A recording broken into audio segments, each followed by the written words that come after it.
They're trafficking children. They're trafficking and smuggling people.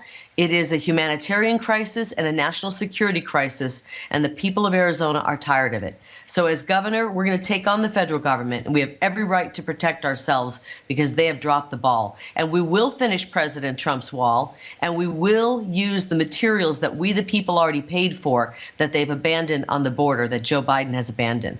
So we're going to get tough, and people are going to finally see what it means to have a tough border governor, and they'll see that right there in Arizona. All right, well, let's look at, maybe I want to talk about, I want to play this clip from Fox. Every once in a while we'll play something from Fox, but this is what happens at the border. Maybe you didn't know. Watch this. Been waiting for this. Biden administration releasing a long-awaited report on migrant encounters at the southern border during the month of December. It shows the number trying to enter the U.S. last month higher than the 3 previous Decembers combined. Bill Melugin on that story. Some stunning video as well, live in Brownsville, Texas. Wow. Bill, good morning.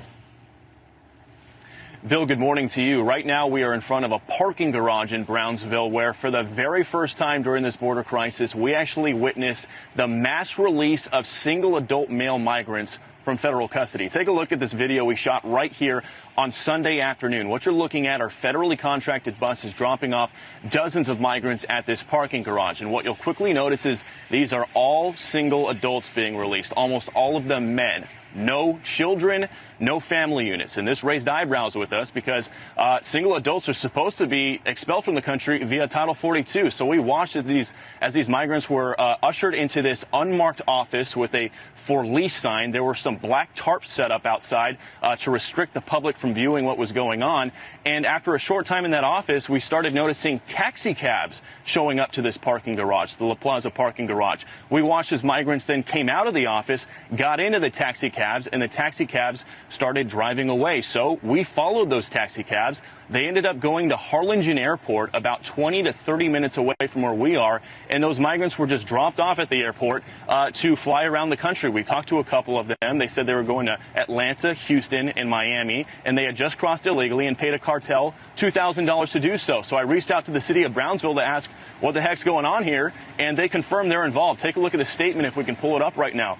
City of Brownsville telling me in part, quote, in reference to migrants in federal custody, the City of Brownsville's Office of Emergency Management, through federal assistance from FEMA, facilitates the transfer of these migrants to their final destination by allowing them to use services to contact their families, NGOs, or a taxi cab. La Plaza Parking Garage serves as a staging center where migrants coming into the country are provided with travel information to facilitate transfer to their final destinations. They went on to tell me that media is not allowed to go inside and shoot video. I reached out to CBP to ask about the release of single adult migrants. They told me they were not involved with this. I reached out to ICE. They told me they are looking into it. However, a source within ICE tells me this was an ICE release. ICE release. Now, one thing you need to understand, everybody watching, everybody kind of thought Texas, Arizona, this is their issue. This is your border state. You got to deal with this. The truth is, I'm going to bring in John Graves here, attorney at millionvoices.org. The truth is, John, what we're seeing now, every state now in the union is actually a border state. We're all having to deal with that. Absolutely. And we're seeing it in the middle of the night. We've got another clip to show. But John, when they leave, let's talk about what happens when they get off the plane. Maybe you heard something about this in the news. Midnight flights? Watch. So we've obtained exclusive body cam footage from the police department in Westchester County, New York. The footage shows about 100 apparently illegal immigrants, mostly teenagers, getting off a charter flight in the middle of the night in Westchester. The migrants then get on buses. Someone on the tape describes how, quote, DHS wants this on the lowdown. In other words, secret, so you won't know about it, despite the fact you're a U.S. citizen who is paying for it. They're hiding it from you. They're doing this without your consent, speaking of an attack on democracy. In the footage, Westchester police express their frustration with what's happening. You trying to figure out what this is? Yeah. Good luck with that. Yeah. So we've been having, you're on a secure facility here, and we don't really know anything, and we're in charge of security. So that's hence where we're having a problem here. So, yeah, we're hanging out here on the tarmac, just like that. I don't know anybody. I used to pick up basketball teams that had more security. Yeah, 100%. Yeah. You know, and very easily, you know, a few people could just go that way. So I'm here to see where they're coming from. Oh yeah. I mean, it's slowly coming together, but we also don't know, you know, really what's happening, how they're getting here, whatever else. Now, just to be completely clear, what you just saw is illegal. That's a crime. That's why they're keeping it secret. The U.S. government is not allowed to abet the breaking of federal law. Sorry. And that's exactly what they're doing. In the footage, a government contractor explains that the flights of illegal immigrants arrive at smaller airports to keep them hidden from the public. You don't want to be somewhere where the spotlight is. Yeah. You want to try to keep it as down low as possible. A lot of this is just No, I get it. I just, like I said, stuff that we don't tell people, because what we don't want to do is attract attention. We don't want the media. Yeah. Like, we don't even know where we're going when they tell us. Oh, so just changing the population of your country, the one you were born in, but keeping it secret from you and then attacking you as some kind of bigot if you notice it. That's the game. Have you figured it out yet? Have you figured it out yet? Well, in that little interview there, it went on to say this. Now, I'm going to put this up because we wanted you to see this final statement there that was on that tape.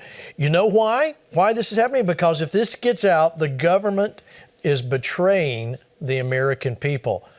Rick Green, it sure seems that if this is illegal and they are betraying the American people and they're doing this in the middle of the night, why aren't we seeing anything happen? Well, what this administration is doing, they're violating exactly what Kerry quoted a while ago, which, by the way, I have rarely found a candidate that can quote Article 4, Section 4, the Guarantee Clause, and Article 1, Section 10, what states can do when they're in imminent danger like this. So I say kudos to Kerry for that. I've got two candidates for governor in Texas that can do it, Don Huffines and Alan West, but that's only three out of even presidential candidates don't know that stuff. So that, my friends, is a good sign. In other words, we're going back to the foundation.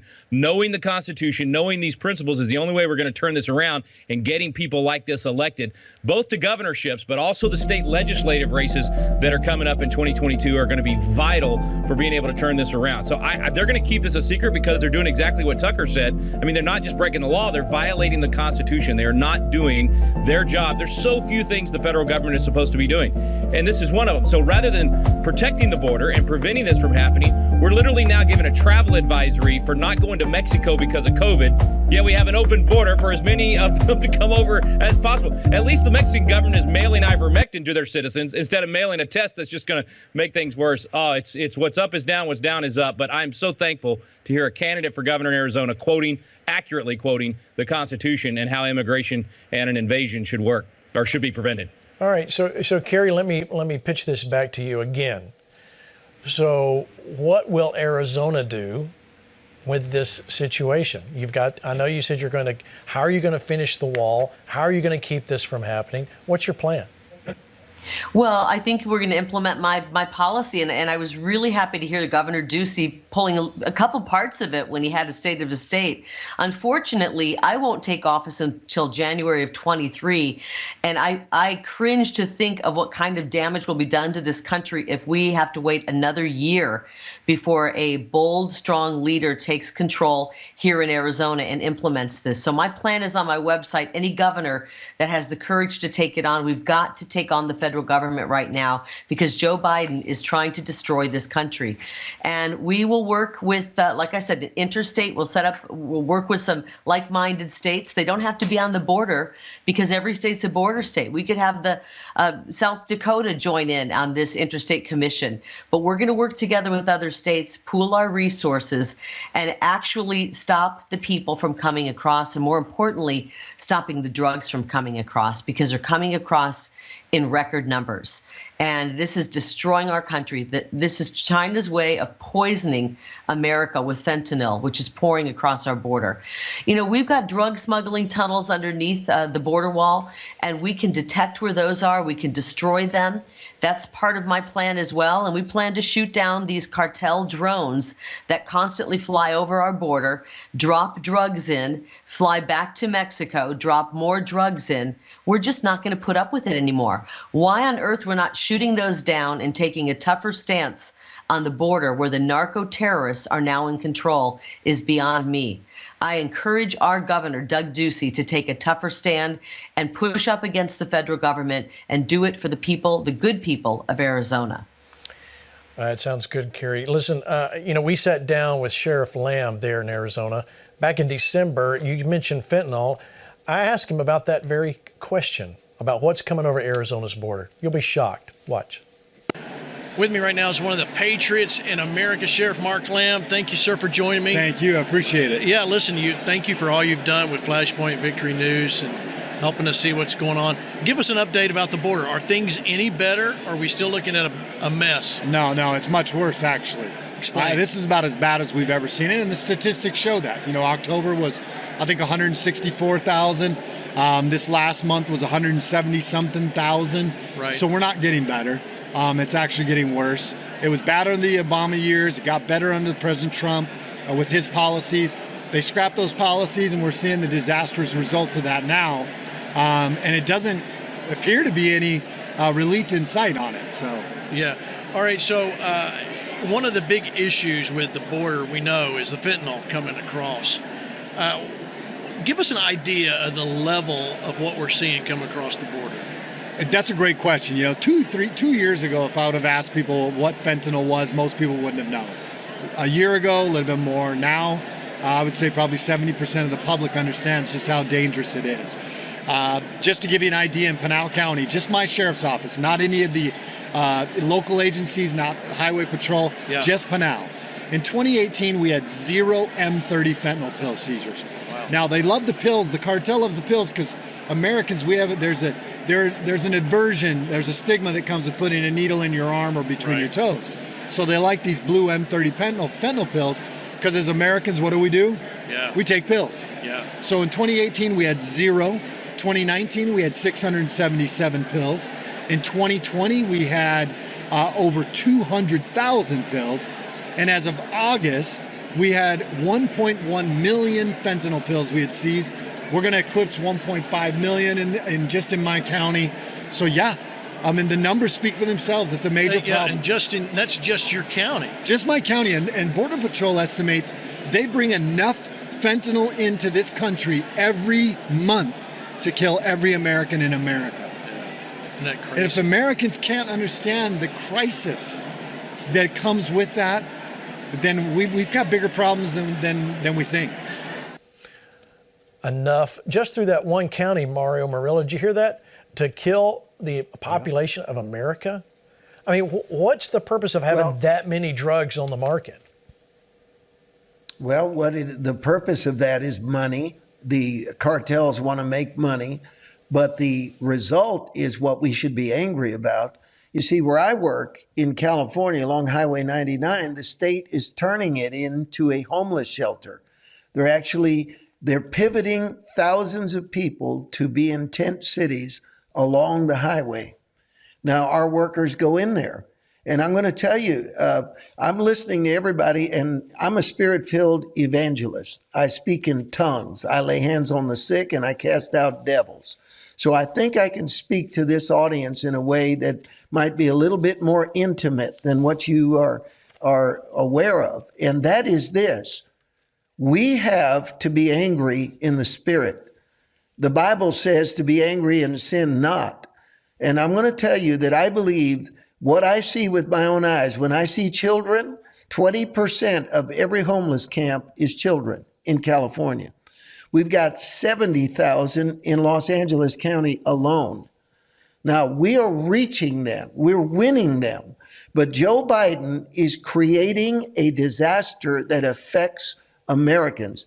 And if you think that drugs aren't the result of despair, then you don't understand what's going on in our culture.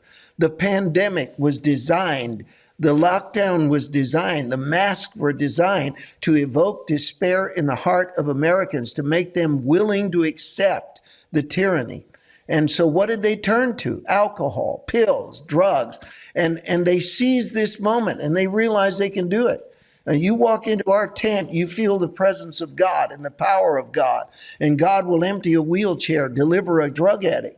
But what is needed is for the American Christian church to wake up, get angry, and say, we are done with this criminal government that has set its sights on your child, on your future, and your emotions. And that's exactly what's going on. And anyone that sugarcoats that is going to stand before God. Any cowardly pulpit that there is in America right now that doesn't understand what really is going on is a demonic takeover of American freedom with anger and malice. And it can only be met by a direct approach. We got to vote these bums out of office.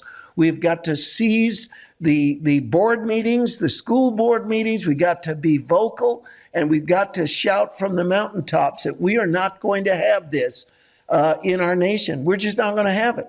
And this audience that's watching right now can start it. You can start this right now. You can be a part of a great miracle in the United States. It is a great miracle, Mario.